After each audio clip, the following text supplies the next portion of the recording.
Episode 12 of the Dark Blue series, The Dark Blues and the Moment Systems Let Go. Let me start with an observation. When we look back at old records, old habits, old systems, old ways of thinking, we often assume that what lasted must have been stable. But when you examine them closely, a rupture appears. What once looked solid was often only inflated. It endured not because it worked, but because it was propped up. For a long time, systemic and psychological structures remained embedded in our lives, dense, influential, quietly sustaining the status quo. And their persistence was not accidental. They were held together by a promise. Endure this, and you will gain something later. But eventually, something changes. Their removal is not avoidance. It is not collapse by neglect. It is a conscious dismantling.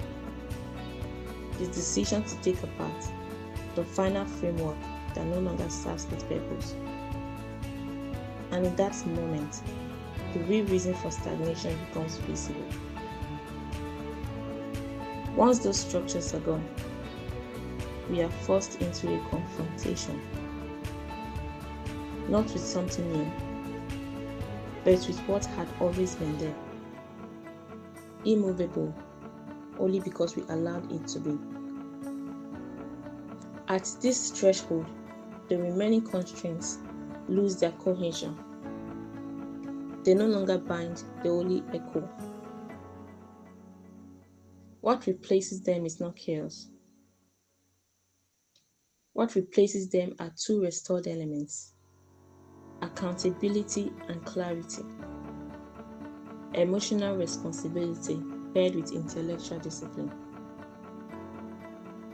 When these two align, a new directive emerges, a pursuit of balance that many of us were taught to believe was already shared by everyone.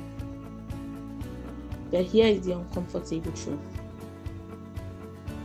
Balance is not automatic, and it is rarely equal. Old norms, attempts to reassert themselves. Familiar patterns resurface. Residual effects remain, and they must be acknowledged, even when they no longer determine our direction. This is an important distinction. When the transition is complete, these obstructive structures are not simply removed. They are rendered functionally irrelevant. They no longer shape decisions or define outcomes, even though their past influence can still be traced. And this is where many people misunderstand progress.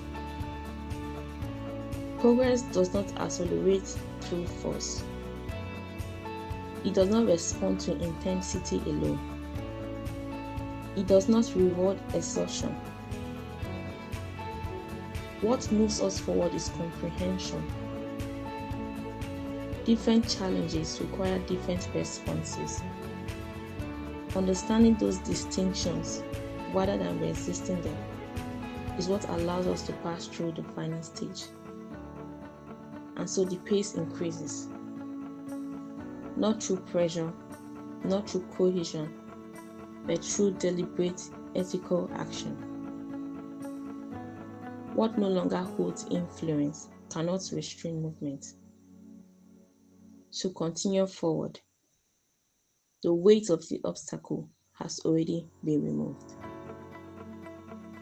Keep exploring the episodes of the Dark Blue series at thedarkblueseries.wordpress.com.